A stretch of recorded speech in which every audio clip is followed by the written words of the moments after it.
What's going on, Packer fans? Welcome into an all-new episode of the Pack-A-Day Podcast. I'm your host, Andy Herman. You can follow me on Twitter at Andy Herman NFL. You can find the podcast at Pack-A-Day Podcast.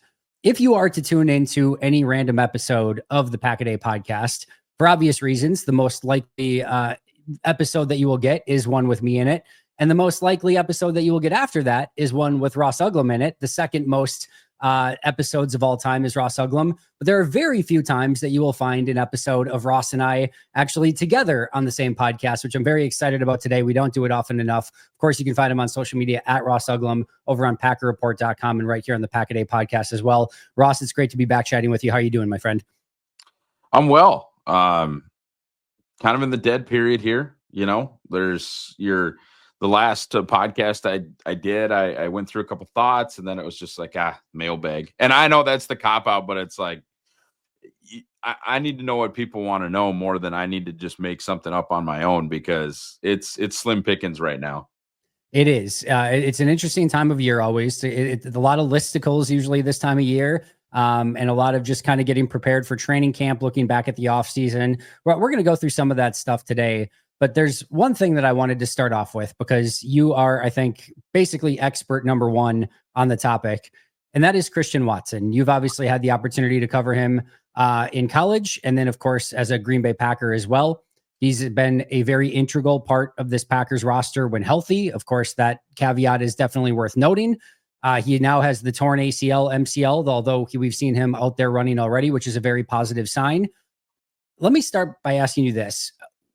For what I know this is an impossible question to answer to begin with, but Perfect. What should we sort of expect from a time frame for Christian Watson from here on out? And maybe more importantly than that, when he does come back, if he is Christian, like we know him to be, how important is that return for this Packers offense? Well, I'll start with the first question. You know, I don't like, I covered his recruitment. So I've known him since he was, I think, a senior in high school, and decent relationship with his family. We're obviously very active human beings on social media, good or bad. I'll tell you this, I truthfully don't know anything. And if I did, I would not probably share it if it didn't, want to be shared. I know he's ahead of schedule. And then that's been known as a 9 to 12 month injury. Like we talked on the radio, I think last week or the week before. The gold standard is Adrian Peterson, right? I think Adrian Peterson gets blows out his knee in week 17, comes back ready for opening day and wins the MVP. The last running back to do so, I think he's probably one in the last 15 years. If I had to guess, like I can't imagine there's another running back MVP. Did Derrick Henry win? No, people talked about Derrick Henry winning one. I know Barry Sanders tied with Brett Favre. That's the only other one that comes to mind off the top of my head. And that's a side tangent that doesn't need to be gotten into, but that's the gold standard, right? Very similar injury time. That is like the freak show stuff. And while Christian has had terrible injury luck, freak show status is certainly applicable. I mean, he is one of very, very, very few human beings that move like he does. His body's not similar to even NFL players. I mean, he's a 99th percentile athlete in every sense of the word. So I think you really need to focus on two things. I have convinced myself now, and whether that's healthy or not, I have convinced myself that the new timeline is as soon as he's eligible to come off the pup. So that would be missing the first 6 weeks. I think you start again mapping out how many, again, 9 to 12 months is ACL. Okay, well, the early side of that would be ready for week 1. And I think those are your two differences, right? You see him cutting now, gets another 6-week break before camp starts. I think those are your two avenues, right? The first avenue is the freak show avenue, where all of a sudden it's camp and he comes off the pup.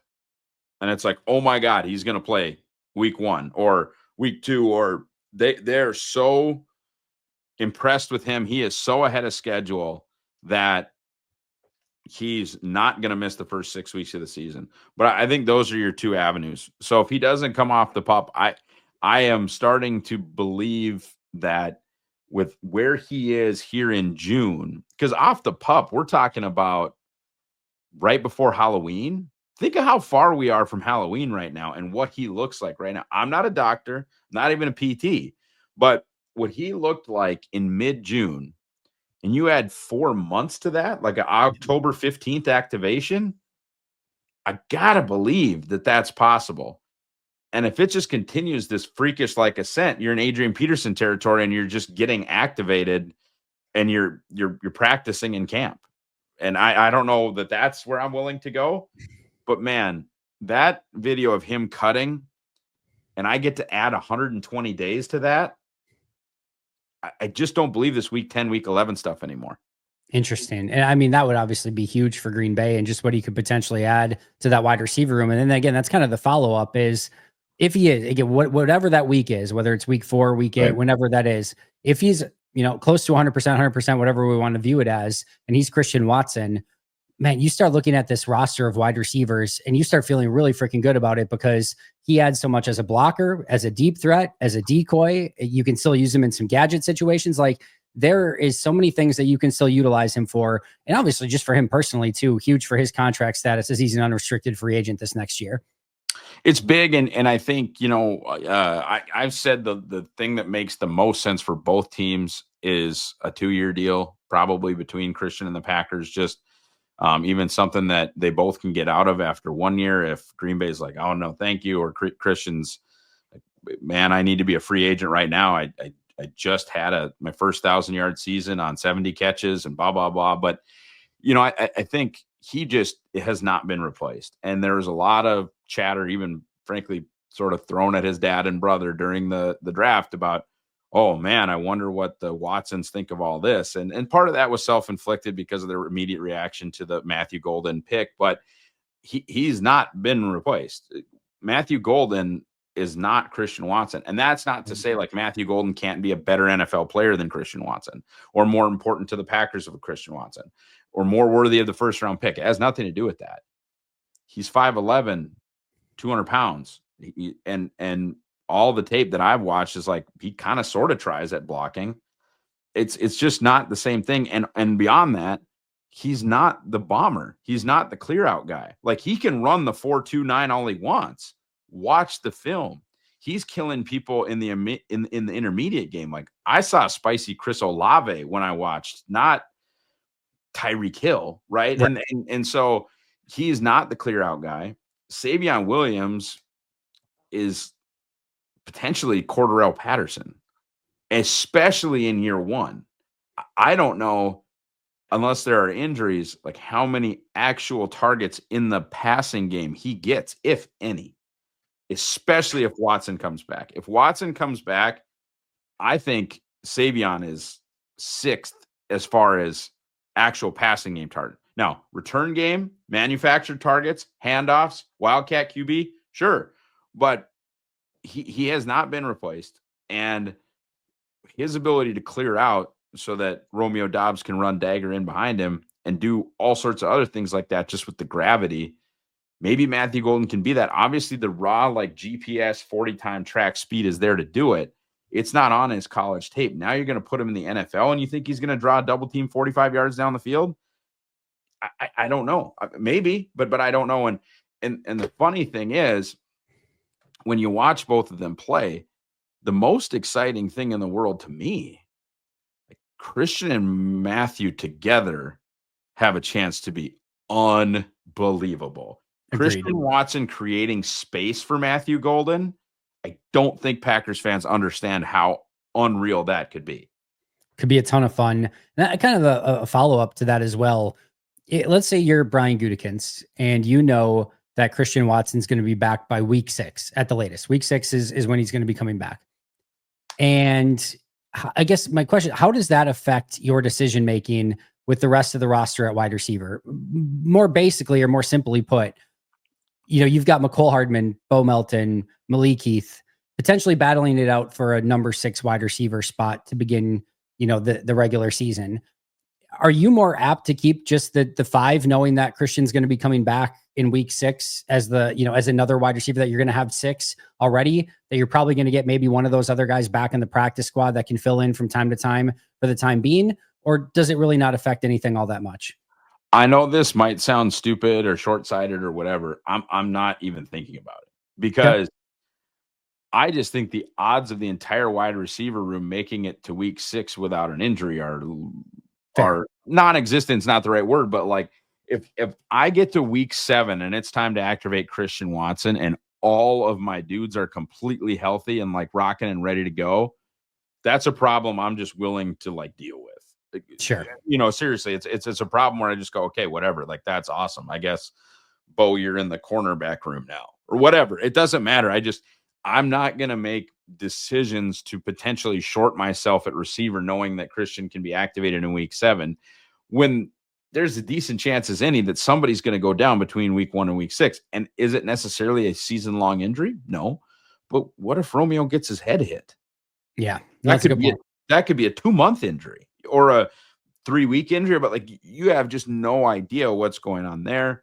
It's not like Jaden Reed has been the perfect picture of health. You really, really never know. And so I can't let that be a part of my decision making, as short-sighted as that might seem. No, I don't think that's short-sighted at all. I think it actually makes a ton of sense. And I think letting those decisions come when they come and not forcing anything and just, keeping the best wide receivers that you can for the time being, I think it makes all the sense in the world. As we kind of move off of Christian Watson, wide receiver, obviously it would be huge again if they could get him back. And earlier in the season, I think he could be such a weapon. And just like you said, even him and Golden together have the ability to be so much fun. But as we look at the rest of this Packers roster and more specifically this offseason, question I want to ask you, we'll get to the positive side of this as well. If there's one mistake that the Packers made this offseason, maybe it's signing Aaron Banks to too much money. Maybe it's not addressing a certain position. Maybe it's drafting the wrong player. Well, you can go in any direction that you want. What's the mistake that the Packers made this offseason as you look back at it? You and I disagree on this one. Ooh. It's corner. Okay. I'm not. And what I will say is you can get away with corner if your safeties are really, really good. And thankfully, because that's what people will point to is like Green Bay's overall PFF coverage grade or their overall pass defense. And that's all real and good and factual. And you have the best blitzing linebacker in the world. I really, truly think that. And Edgerrin Cooper, even just going into year 2, like I don't think there's an off-ball guy that affects the quarterback to the level that Edgerrin Cooper can and will. I think if you listen to Justice, like Rebrovich was a war criminal, basically. Like they just and so if Covington can, there's talent, obviously, right? You've got Sorrell, and then that's being put into a potential year 3 jump from LVN, a potential return to form for Rashawn Gary, second year now with his hand in the dirt, right? And Yep. Going back to that.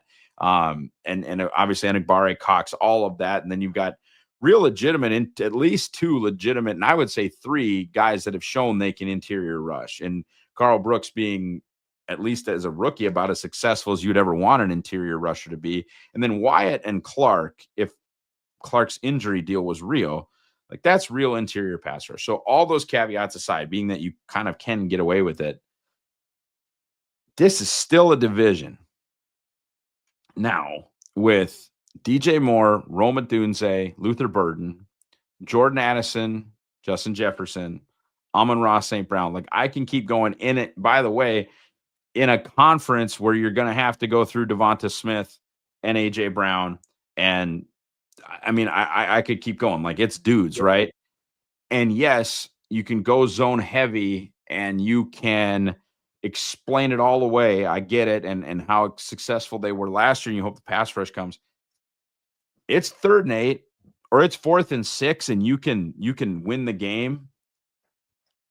You got Keyshawn out there on Justin Jefferson. Like I'm not excited. I'm not confident. You got Javon Bullard in the slot against Amon-Ra St. Brown. I don't love that. And I just thought it was very clear from the beginning that they were not going to go with Jair moving forward. You were on the same page.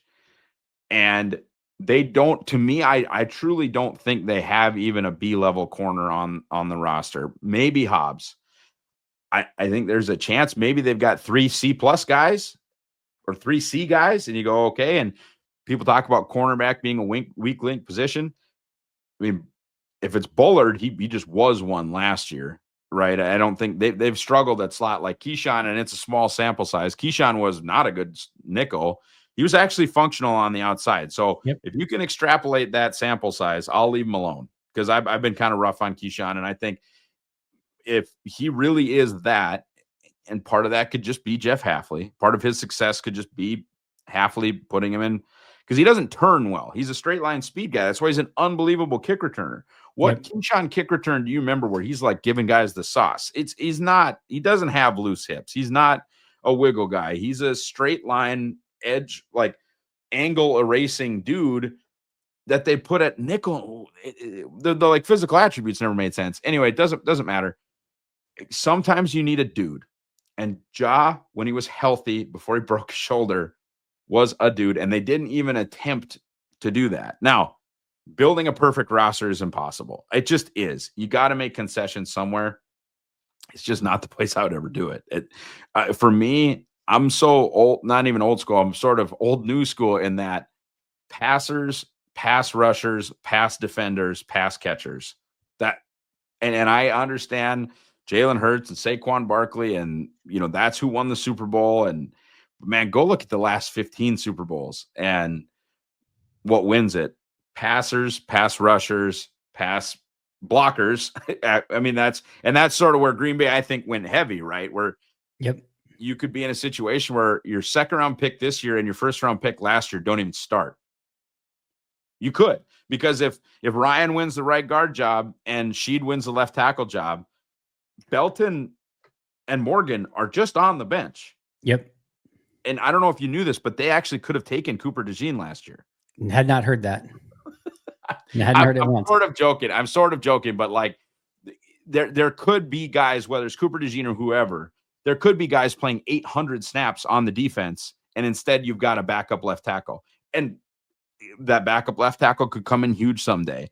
But that is a place at corner that is a premium position that, by the way, Brian has identified as a premium position. Took Stokes, took Ja, took Josh Jackson, he gets that it's important, except right now he doesn't. So that's where my struggle is.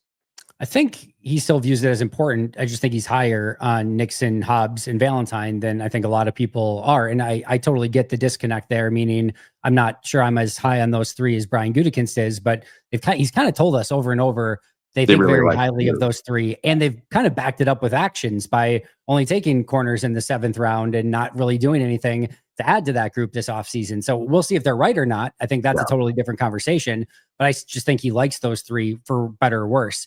No, it's part of what you're saying is the reason I made the case for if Jalen Ramsey does get cut, why I would be interested. And one of the main things I just kind of want to go over there is it gives you a different level of player, a different piece to kind of be able to match up in some unique circumstances. But more importantly, every other position on this team has a potential upside play. Jordan Love at quarterback, Josh Jacobs at running back, a variety of different wide receivers, Tucker Kraft at tight end, Zach Tom on the offensive line. We can go on and on. Rashawn Gary as a defensive end, Edge Cooper at linebacker, Xavier McKinney at safety. There's a potential stud. I'm not saying they're a stud now, but there's a potential stud in every single one of those rooms, except for corner.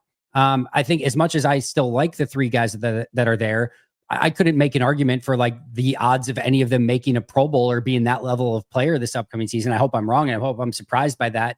But adding a piece, whether it was, again, Jair Alexander coming back and just praying he stays healthy, or somebody like a Jalen Ramsey, just having a different level of player there that gives you a little bit more of that upside, I think does give you a little bit more of a puncher's chance in some of those situations and scenarios against the Jeffersons, the AJ Browns, etc., which I do think can be valuable. So I don't necessarily fully disagree with you. I'm probably a little bit higher on the trio that they have than maybe most, but I do still think that there's an avenue there, and there would have been an avenue there to improve that group, make it a little bit deeper, and give it a little bit higher of a ceiling.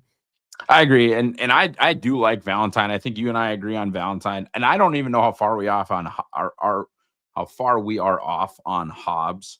Sure. He also has injury concerns, man, which brings up the depth issue that, I think you just have to be super uncomfortable with, despite, and I know we're going to talk about this, the two 2023 corners that I really like.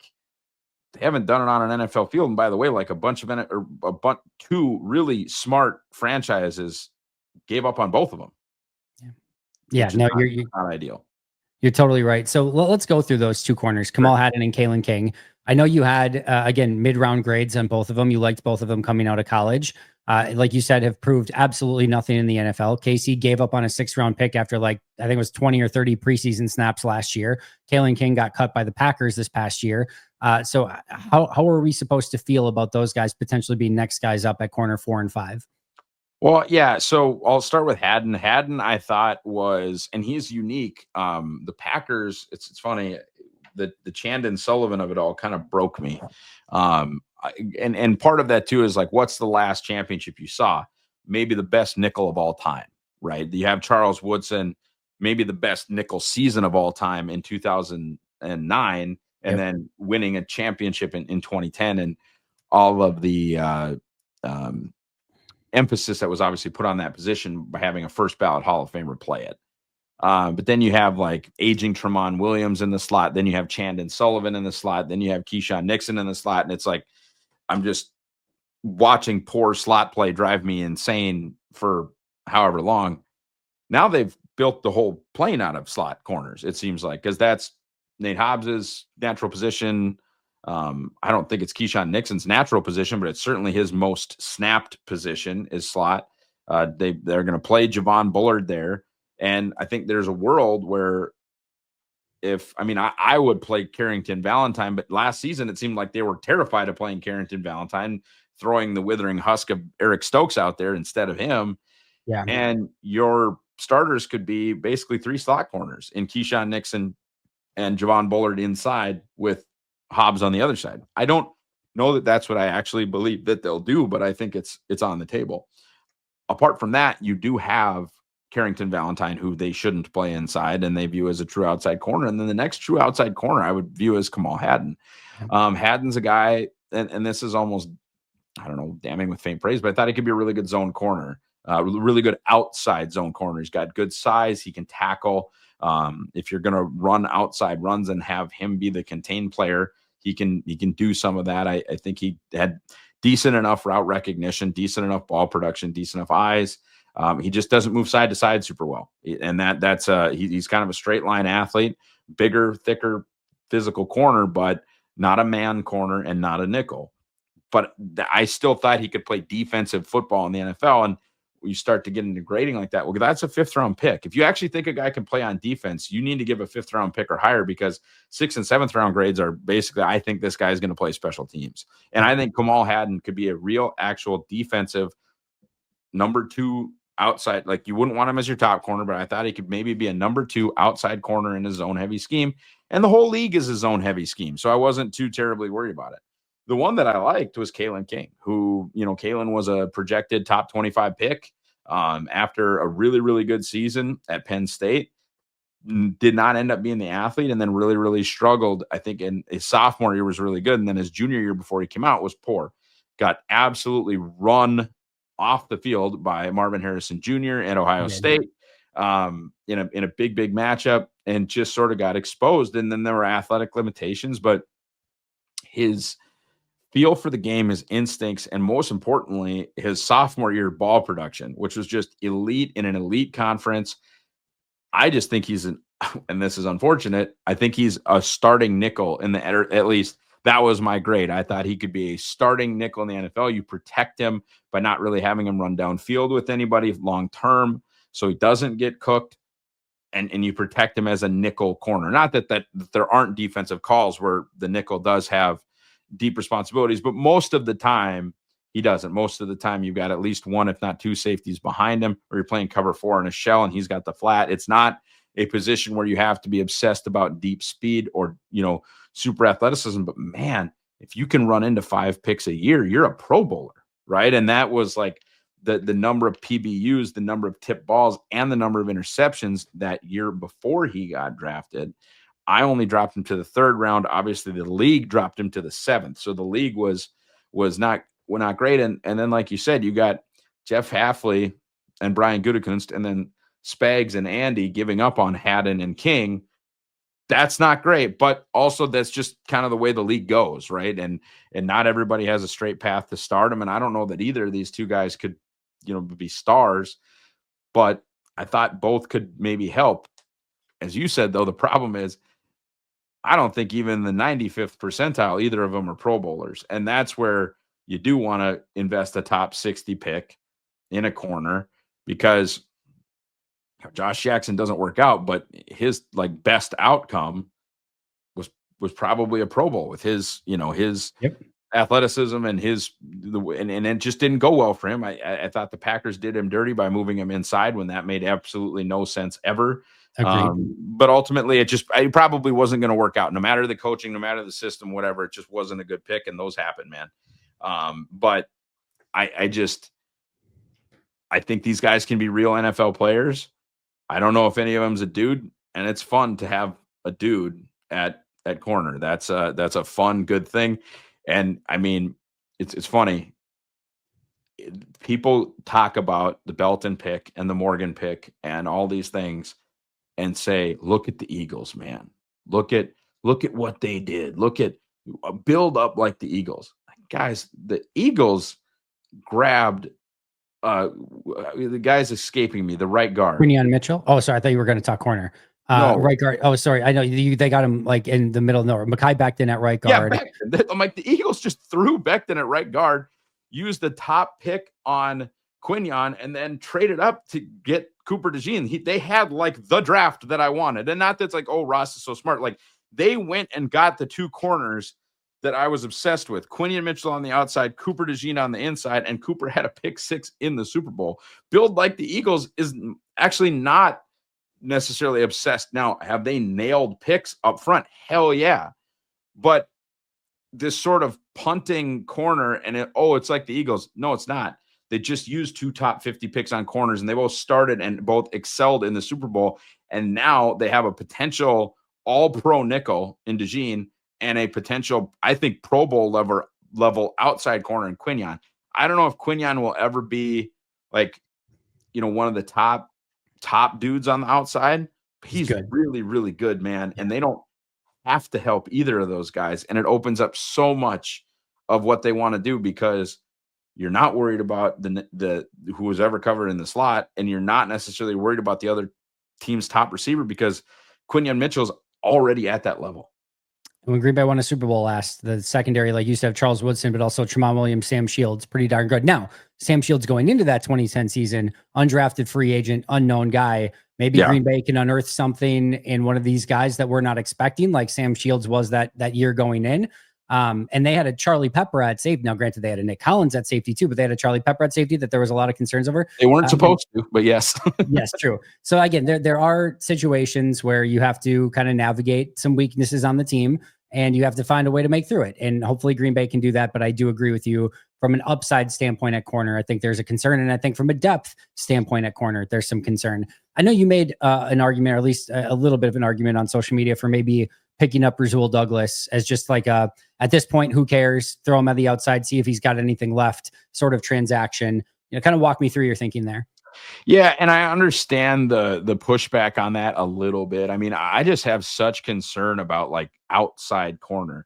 And yes, I know I've talked about the slot and all those things, but from a depth standpoint, and even from a starting standpoint, now the problem is they're not going to bench enough guys. Probably, I don't think, to start. I guess you could start. I think I'm rambling a little bit here, but my favorite corner is Carrington Valentine. Literally, my favorite corner on the team right now is Carrington Valentine. I don't know if they feel that way. The problem is if you sign Rasul Douglas, the kid that's getting benched is Carrington, because they aren't benching Nixon, and they darn sure aren't benching Hobbs. Nope. So that's who's going to lose the playing time is Valentine. Correct. And that part of it's tough. But my whole point is like when your next true outside cornerback, which guys on a normal down, you have 2 outside cornerbacks and no nickel. And then on a sub down, which I guess is actually the real normal, you still have 2 outside cornerbacks in 1 slot, and they've got depth for days in the slot. Nixon, Hobbs, and obviously Bullard. But I would just like another body like Rasul's. Now, there's been studies that the witching hour for corners is actually like 28 and not 30. And Sewell's on the other side of that. He wasn't good last year in Buffalo. He's not going to play special teams for you. I mean, I understand all of those things. I do. And that's where you got to really feel good about Bo Melton on special teams. You got to really feel good that Carrington Valentine will play special teams. You got to be really excited about, Colin Oliver and Barron Sorrell, and you just got to feel really good about your special teams unit if you're going to load your cornerback room up with vets that won't play specials.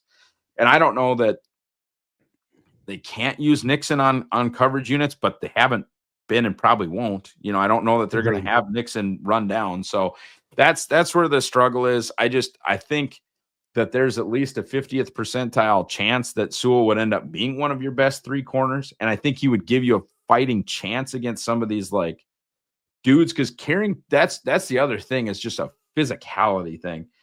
It's hard to forget Carrington Valentine getting just run through by Dallas Goedert. Not every team's going to tight end screen you like that and get guys out on the edge. But you just think about some of the guys that I've talked about and their physical abilities, their physical just size and the way that they do things. And you are in Marvin Harrison Jr.'s conference. You are in A.J. Brown's conference. You are in Justin Jefferson's conference. Like, there are large humans. And I don't know that the Packers have one guy that I like as a physical corner. It's not Nixon. It's not really Hobbs. Nope. And while Carrington Valentine has the length, we know he doesn't have the weight in the seat of his pants to kind of bump with guys like that. So just a different body type. But I understand like all of the detractions from that, as far as no special teams, older than 28, didn't play well last year. Why would it get better this year? I get all that. I do. If it's a 1-year vet minimum, try him out in training camp sort of thing and see how he looks. I obviously probably a little bit more than that, but I'm price has to be going down every day. The price has to to be going down every day. You would think so. And again, the Green Bay's had success revitalizing him once, and maybe they can do it twice. So again, if it's something cheap, go for it. There's no harm, no foul. I think anything more than that, I'm willing to wait and see a little bit more, see what King, Haddon, Micah Robinson, those guys can do, see what the starters look like. And then if you're starting to get a little bit anxious and worried, all right, then maybe take a flyer on them and kind of go from there. Before we get you out of here, let's end on a positive note. I asked you what you were maybe most disappointed by, or maybe the biggest Packers mistake of the offseason. What are you most excited about? What gives you a lot of confidence in a move that they made this offseason? I don't know if it's necessarily a move that they made this offseason, but it has to go back to the beginning of the show in the Watson part of things, because this offense, I think, finished 3rd last year in passing DVOA, despite everybody saying that they, making fun of the 4WR1s thing, talking about how they have no weapons, this, that, and the other. Jordan Love's playing on one leg. Okay, Jordan Love played on one leg. They led the league in drops and apparently have no good players, and they finished 3rd in passing DVOA. Pretty freaking good. Okay, Yep. They're in the top 10% of the league in a passing league. Again, I get it. Now the Packers don't even know it's a passing league because they handed off to Josh Jacobs so much. But yes, I saw the Saquon Super Bowl. I understand all of that. By and large, over the last 20 years, it is still a passing league, and they could have a truly, truly elite, if things go well, passing offense. You get the Twin Towers back at tight end, and injuries are going to make something bad happen, I'm sure. But boy, you talk about having an X like Christian Watson, 2 tight ends like Musgrave and Kraft, a slot like Jaden Reed, and a Z like Matthew Golden. And we're not even talking about the upside and potential ability of a Marshawn Lloyd out of the backfield. We haven't spoken Romeo Dobbs' name. We haven't even talked about Dontavion Wicks, who is one of the best separators in the National Football League, period. One of the wide receivers with the most upside in the league, just needs to catch the football. We're not even talking about Dobbs and Wicks and Marshawn Lloyd and what they can do. This could be a truly elite offense. Now, so many things have to go well, right? Like, Watson has to come back and be himself. Golden has to hit immediately.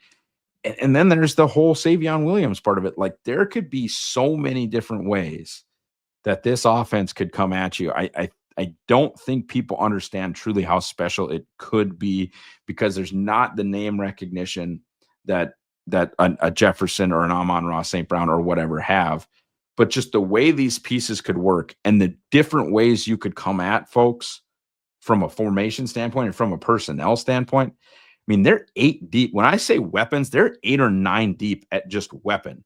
Yep. You're not ready for Marshawn Lloyd. You're not ready for Josh Jacobs. Oh, Musgrave just got one-on-one with your Sam linebacker who can't run and just caught a 30-yarder in the seam. Tucker Kraft just ran over your free safety.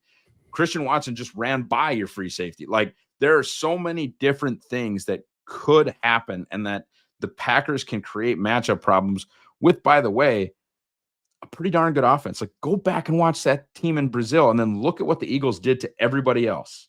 I get that they lost the game. But go watch how many explosives the Packers created against these Super Bowl champions. Like, they're closer than people realize. I think Halfley can kind of just hold things together. Maybe they can be great. I don't know. But with Jordan Love looking as good as you say he has in OTAs and what they actually have, I just think last year's offense was better than people understand. And this year's offense has a chance to really do something special. I'm right there with you. I can't wait for it. I think it's always good philosophy just to give Matt LaFleur a lot of toys to play with. And he has a lot of toys to play with and can mix and match in a ton of different ways. And like you said, some things have to hit and go right and stay healthy and all those sort of things. But if it does, I do think it can be a very, very fun offense. Just to wrap things up from before, Adrian Peterson was in fact the last running back to win an MVP in 2012. Prior to that, LT in 2006, Sean Alexander in 2005, Marshall Faulk in 2000, TD in 98, and Barry Sanders, the one I mentioned, in 97. So I set my cutoff at 20 years.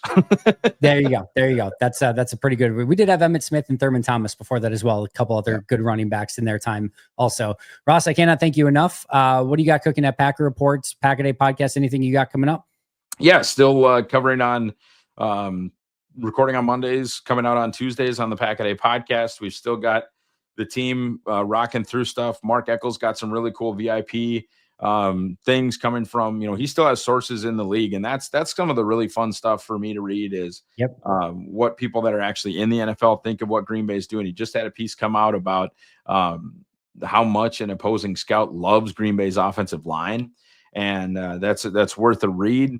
As are, in my opinion, all the things we do over at Pack Report. And I hope to kind of maybe ramp up the writing side for myself, doing a lot of video, doing a lot of podcasts lately. Obviously, the daily draft was quite the undertaking, but as camp approaches, you even wrote something with the Jair thing. Yeah, that was something. So maybe we'll get back to some writing. It was a stunning turn of events. Did not see that coming. Just had an inkling out of nowhere to write that whole Jair thing up, and I enjoyed doing it. So, like you say, you never know when that desire is going to hit, I guess. Ross, I cannot thank you enough for all the work that you do, for hopping on today. Pack-A-Day Podcast, everything you do, just covering the team at Pack Report as well. You do a tremendous job. Make sure to follow him over on social media at Ross Uglem. And of course, check out everything at packerreport.com. That's going to do it for Ross and I today. You can find me at Andy Herman NFL and the podcast at Pack-A-Day Podcast. But until next time, and as always, go Pack Go.